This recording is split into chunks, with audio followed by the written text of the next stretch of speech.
आज हम लोग क्लास 10th का अगले चैप्टर का नाम है धातु और अधातु, मेटल एंड नॉन मेटल।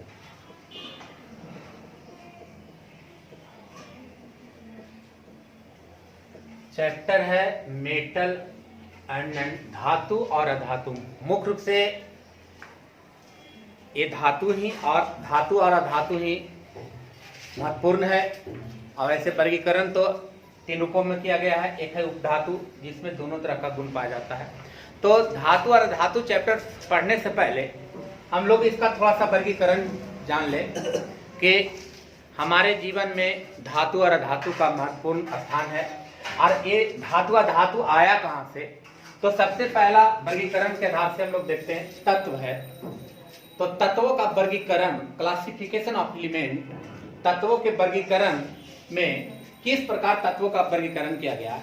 तो आज तक 118 तत्वों का खोज हुआ है, लेकिन वास्तविक रूप से उसका गुण, विशिष्ट लक्षण का वर्गीकरण एक मुख्य रूप से 114 तत्व ही है नामकरण के रूप में। 118 तत्वों में से अभी शोध चल रहा है, बाकी और भविष्य में आने वाले समय में ये 114 नहीं रह पाएगा। इसकी संख्या दिन प्रतिदिन बढ़ती जा रही, जैसे जैसे खोज होगा तो बढ़ती जाएगी। तो तत्वों का वर्गीकरण देखिए, हम तत्वों का वर्गीकरण किए हैं कि आज तक 114 तत्व में से 101 तत्व की जो अवस्था है, भौतिक अवस्था के आधार से, देखिए यहाँ लिखे हैं भौतिक अवस्था के आधार से। तो भौतिक अवस्था तो ठोस, द्रव और गैस है। उस ठोस, द्रव और गैस में वर्गीकरण कैसे कैसे किए हैं। 114 तत्वों में 101 तत्व ठोस अवस्था में है, 2 तत्व द्रव अवस्था में है और 11 तत्व गैसीय अवस्था में है। ये वर्गीकरण आपका भौतिक अवस्था के आधार से है। इन तीनों को अगर ऐड करते हैं तो 114 आता है। प्राकृत में अब 114 का वर्गीकरण प्राकृतिक के रूप में किया गया है। तो 92 तत्व नेचुरली हैं जो प्राकृतिक में पाया जाता है, 92, और 22 तत्व है जो आर्टिफिशियल है, मानव निर्मित है, संश्लेषित तत्व है या निर्मित तत्व है।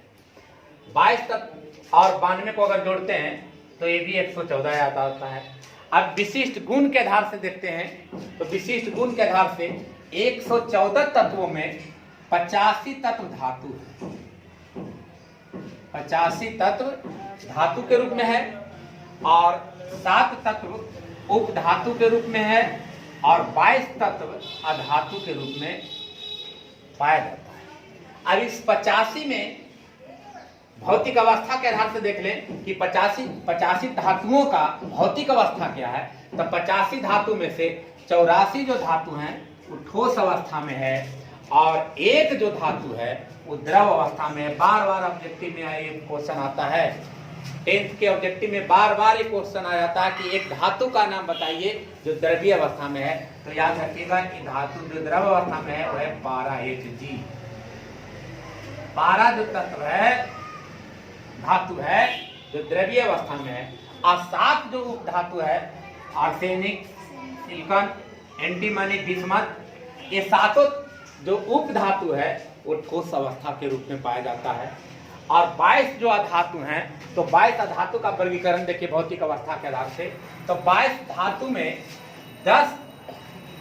22 अधातु में जो 10 अधातु है वो ठोस अवस्था के रूप में है और एक जो अधातु है वो द्रवीय अवस्था में है और 11 को जो अधातु है वो गैसीय अवस्था में है। अब बात रही कि यहाँ जो द्रव अवस्था में जो अधातु है वो द्रव अवस्था में पाए जाने वाले अधातु कौन है। तो द्रवीय अवस्था में याद रखिएगा, बार बार ऑब्जेक्टिव में पूछता है। ये आपका जो तत्व है जो अधातु के रूप में है वो तत्व है ब्रोमीन, जो कि द्रवीय अवस्था में पाया जाता है। और धातु के रूप में जो पाए जाने वाले द्रव अवस्था के जो तत्व हैं वो है पारा Hg। ये दोनों को आप याद रखें ध्यानपूर्वक। आप वहां देखें कि धातु पूछ रहा है या अधातु पूछ रहा है। अगर धातु पूछेगा द्रव में तो पारा, और अधातु पूछेगा द्रव में तो वो द्रव है ब्रोमीन। अब इस कंडीशन से जोड़ लेते हैं कि ठोस अवस्था का, भौतिक अवस्था में ठोस 101 था, अब ठोस 101 कैसे आया, तो यहाँ 84, 7 और 10। अगर धातु को अगर मिला लें तो 84, 7 और 10, अगर तीनों को ऐड करते हैं तो 101 आता है। द्रव है यहाँ 2, तो द्रव देखिए, एक द्रव है धातु में Hg और एक द्रव है अधातु में ब्रोमीन, यानी कि 1 और 1 2। और टोटल गैसों की संख्या है 11। अब यहाँ देख रहे हैं अधातु में गैसों की संख्या है 11। अर्थात कहने का मतलब हुआ मेरा कि जो धातु है उसमें एक अवस्था नहीं है। ध्यान पूर्वक आप देखिए, धातु, जितने भी धातु हैं आपके पास, उसमें एक भौतिक अवस्था नहीं है, क्योंकि यहाँ दो ही रूपों में है, ठोस और द्रव, इसमें गैस नहीं है। यानी कि जो धातु है जो गैसीय अवस्था में नहीं पाए जाते। उपधातु भी एक ही अवस्था में है, वो अवस्था है कौन, ठोस है, ना तो इसमें द्रव है और ना इसमें गैस है। लेकिन जो अधातु आपके पास हैं, जिस 22 अधातु हैं, इस 22 अधातु में तीनों भौतिक अवस्था है। देखिए ध्यान से, ये तीनों भौतिक अवस्था है, ठोस भी है, द्रव है और गैस है। तो इस प्रकार एक था पूरे तत्वों का वर्गीकरण, और तत्वों के वर्गीकरण में इसके विशिष्ट गुण और लक्षण होते हैं। इसी विशिष्ट गुण और लक्षण के आधार पर मुख्य रूप से इसको धातु और अधातु में वर्गीकरण किया गया, इसके गुण और लक्षण के आधार से। तो विशिष्ट गुण होने के कारण, तो इसीलिए इस चैप्टर का नाम पड़ा धातु और अधातु। अब बात रही कि कुछ महत्वपूर्ण धातु हैं, जैसे सोना, चांदी, तांबा, aluminium, sodium, potassium, calcium, magnesium, ये सब हैं जो महत्वपूर्ण धातु के रूप में है। और अधातु के रूप में हाइड्रोजन, जितने भी गैसीय गैस देख रहे हैं आप, चाहे वो अक्रिय गैस हो या आपके श्वसन की प्रक्रिया में जो यूज करने वाले गैस हो, ये सारे के सारे भी महत्वपूर्ण हैं आपके जीवन में। तो hydrogen, oxygen, nitrogen, sulphur, phosphorus, chlorine, bromine, ये सारे के सारे जितने भी हैं वो है आपका अधातु। इसी में कुछ सारे धातुओं में कुछ जो धातु होते हैं जो महत्वपूर्ण होते हैं, जो अनुसंधान कार्यों में उपयोग होते हैं, जो देश हित के रक्षा में उपयोग होते हैं, देश के हिफाजत में उपयोग होते हैं, उन सारे तत्वों को जो देश हित के रक्षा में, देश की सुरक्षा में उपयोग होता है, उस तत्व, उस धातु का नाम है सामरिक तत्व। तो याद रखेंगे, सबसे इंपॉर्टेंट चीज है कि कौन से धातु का उपयोग हम लोग देश हित में या देश की सुरक्षा में प्रयोग करते हैं, अनुसंधान कार्यों में प्रयोग करते हैं। तो याद रखना है कि वो तत्व है, उस धातु का नाम है सामरिक तत्व। और उस धातु में मुख्य रूप से uranium, zirconium, manganese, chromium, titanium का उपयोग हमारे दैनिक जीवन में देश हित के लिए और देश की सुरक्षा के लिए सर्वोपरि होता है। जर्मेनियम, जर्कोनियम, मैग्नीज, ये सारे के सारे तत्व को हम लोग कहते हैं सामरिक धातु। तो सामरिक धातु बात याद रखिएगा, सामरिक धातु। तो सामरिक धातु बहुत इंपॉर्टेंट है। सामरिक धातु का उपयोग आपके देश हित में, देश की सुरक्षा में प्रयोग किया जाता है, अनुसंधान कार्यों में प्रयोग किया जाता है। उन तत्वों में सैनिक उपकरणों के निर्माण में किया जाता है। उन तत्वों में uranium, zirconium, manganese, chromium, titanium इत्यादि आते हैं, और उस तत्वों को हम लोग कहते हैं सामरिक तत्व। तब यहाँ से आपका ये इंट्रोडक्शन क्लास था, तत्वों का वर्गीकरण। अब हम लोग यहाँ से अब एक का डिस्क्रिप्शन करेंगे। वो पहला तत्व है धातु, दूसरा तत्व है अधातु। आप एक बात भी याद रखिएगा, ये आया हुआ है बीच में उपधातु। तो उपधातु है क्या, तो इसके बारे में थोड़ा सा हम जान लें, क्योंकि हमको मेन रूप से धातु अधातु पढ़ना है। तो उपधातु कहता है कि जिस तत्व में धातु का भी बिहेव होता है और अधातु का भी, धातु और अधातु दोनों जैसा व्यवहार करता है। जब उसकी परिस्थितियां आएगी तो धातु भी जैसा व्यवहार करेगा, और जब विभिन्न परिस्थितियां आएगी तो वह अधातु के जैसा भी व्यवहार करेगा। तो जिसमें धातु और अधातु दोनों का गुण पाया जाता है, उस तत्व को कहते हैं उपधातु। जैसे आर्सेनिक, एंटीमनी, विषमत, ये सारे के सारे जो 7 गुण हैं वो सारे कहलाते हैं उपधातु, जिसमें धातु और अधातु दोनों का गुण मौजूद होता है। तो हम अब एक एक करके लेके चलते हैं। तो सबसे पहला है धातु। अब देखिए उसमें से हम एक लेके चले हैं धातु और अधातु में। सबसे पहले लेके चले हैं धातु मेटल। तो मेटल में हम देखते हैं कि 5 लेटर है। अब मेटल में लेटरों की संख्या 5 है। वो लेटर है कौन कौन? अंग्रेजी का लेटर METAL। अगर इसको हम अच्छी तरह से डिफाइन कर लें, जान लें, तो अगर ये 5 लेटर को अच्छी तरह से जान ले तो फिर धातु का परिभाषा या धातु का गुण याद करने की जरूरत नहीं है। ये लेटर से ही इसके गुण भी निकल जाएंगे और इसके मेनली परिभाषा भी निकल जाते हैं। कैसे? देखिए एम फॉर मैलेबल। मैलेबल कहते हैं किसको? आघातवर्धनीय किसको कहते हैं? जिसको चोट सहने की शक्ति होती है। अगर उस पे हथौड़े से वार किया जाए तो अपने आकार, रूप और आकार में परिवर्तन कर लेगा। रूप और आकार में, रंग में नहीं बोल रहे हैं, रूप और आकार में परिवर्तन कर लेगा। तो उस गुण को कहते हैं आघातवर्धनीय। M for malleable, E for electric conductor. Level का मतलब जल्दी लड़का समझ लो, इंग्लिश में मीडियम में लग पढ़वा लेने तो इलेक्ट्रिक कंडक्टर लेवल में विद्युत का सुचालक। टी से टेंसाइल माने तन, जिसको तार खींचा जा सकता है। ए से एलोइड फॉर्मेशन यानी मिश्र धातु का निर्माण। और एल फॉर लस्टर यानी कि चमक, जिसमें चमक होती है, धातु ही चमक होती है। अर्थात इन 5 लेटर को आप जोड़ दीजिए, देखिए धातु का परिभाषा निकल जाएगा। अर्थात वे पदार्थ यानी कि वे तत्व जो आघातवर्ध होता है, यानी कि जिसमें चोट सहने की शक्ति होती है। अगर हथौड़े से वार करेंगे तो अपने आकार में परिवर्तन कर लेगा।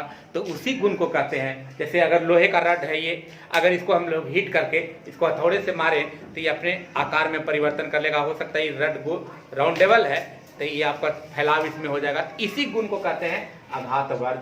तो वे तत्व जो आघातवर्ध होते हैं या ऊष्मा और विद्युत, electric conductor and heat and electricity, ये ऊष्मा और विद्युत दोनों का सुचालक होता है, जिससे लंबा से लंबा तार खींचा जा सकता है, जिसको पतला से थीन वायर में परिवर्तन किया जा सकता है, जिसका प्रयोग मिश्र धातु। अब देखिए टॉपिक फिर घुसेगा बीच में, इस दोनों के ही इसके मिलने से या इन दोनों को मिलने से जो अगले कंपोनेंट्स बनेंगे वो मिश्र धातु कहलाएंगे। जो टॉपिक में पढ़ना है हम लोग आएंगे वहां तो इसके बारे में विशेष जानेंगे। तो जिसका प्रयोग मिश्र धातु में किया जाता है तथा जिसमें अपनी चमक हो, यानी कि जिसमें धातुई चमक हो। अपनी चमक का मतलब क्या?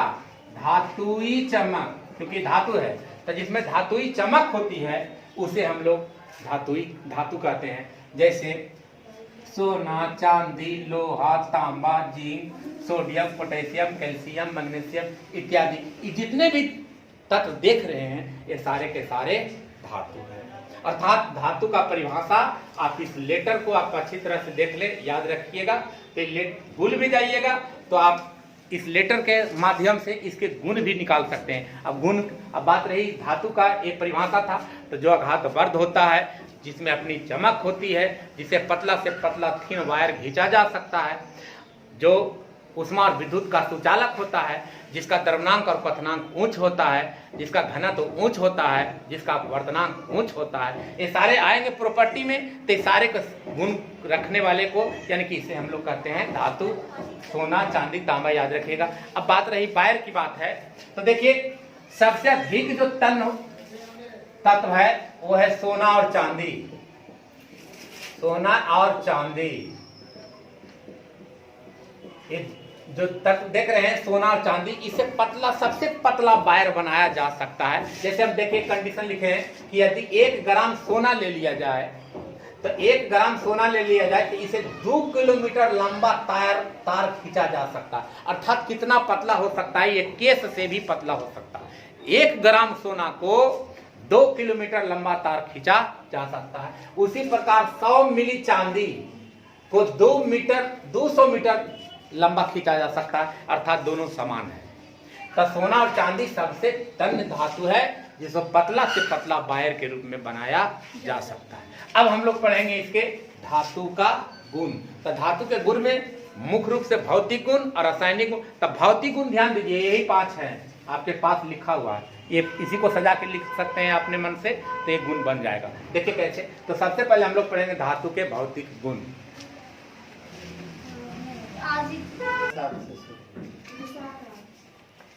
अब देखिए धातु के भौतिक गुण। धातु के भौतिक गुण में सबसे पहला पॉइंट है कि यह आघात वर्धनीय होता है। आघात वर्ध होता है अर्थात चोट सहने की इसमें क्षमता होती है। लेकिन याद रखिएगा कि जो कठोर होगा उसमें तो चोट सहने की क्षमता होती है, लेकिन कुछ धातुएं हैं जो मुलायम भी होती है कुछ, लेकिन वो भंगुर नहीं होती है, मुलायम होती है। जैसे सोडियम, पोटेशियम, मैग्नीशियम। आगे हायर क्लास में पढ़िएगा कि एस ब्लॉक के करीब करीब जितने भी तत्व हैं वो सारे के सारे मुलायम हो जाते हैं। धातुएं तन्य होती है, इसे ताप खींचा जा सकता है। यह ऊष्मा और विद्युत का सुचालक होता है। इसका द्रवणांक और पथनांक उच्च होता है। इसके धातु पर विशिष्ट चमक होती है। सभी धातुएं कठोर होती है, लेकिन कुछ धातुएं मुलायम भी होती है, जिसको हम लोग आसानी से चाकू से काट सकते हैं। जैसे सोडियम और पोटेशियम। सोडियम और पोटेशियम। अगर बात एग्जाम में पूछे कि दो धातु का नाम बताइए कि जिसे हम लोग चाकू से काट सकते हैं, क्योंकि यहाँ लिख दिए कि सभी धातुएं कठोर होती है, लेकिन एक्सेप्शन है। केमिस्ट्री में बहुत सारे जगह पर एक्सेप्शन आते हैं। तो कुछ धातुएं हैं जो मुलायम भी होती है, उसे आप चाकू से आसानी पूर्वक काट सकते हैं, जैसे सोडियम और पोटेशियम। सोडियम और पोटेशियम ही नहीं है, अर्थात एस ब्लॉक जो हम लोग लास्ट चैप्टर में पढ़ेंगे, क्लासिफिकेशन तत्वों का वर्गीकरण, उसमें हम बताएंगे कि वर्गीकरण कैसे कैसे किया गया। उसमें एस ब्लॉक के जितने भी तत्व हैं वो सारे के सारे मुलायम हैं, जिसे हम लोग चाकू से आसानी पूर्वक काट सकते हैं। सभी धातुओं का घनत्व उच्च होता है। तो ये आपके पास 7 पॉइंट था, ये 7 भौतिक गुण है। अब भौतिक गुण के बाद अब हम लोग अगले टॉपिक में मिलेंगे रासायनिक गुण के साथ। फिर उसके बाद फिर पुनः अधातु आएगा, उसके भी भौतिक और रासायनिक गुण मिलेंगे। तो आज यहीं तक। फिर कल हम लोग पढ़ेंगे धातु के रासायनिक गुण, जिसमें रिएक्शन होगी, किससे क्या करेगा, अभिक्रिया करके क्या बनाता है, तो हम लोग कल देखेंगे। तब तक के लिए धन्यवाद।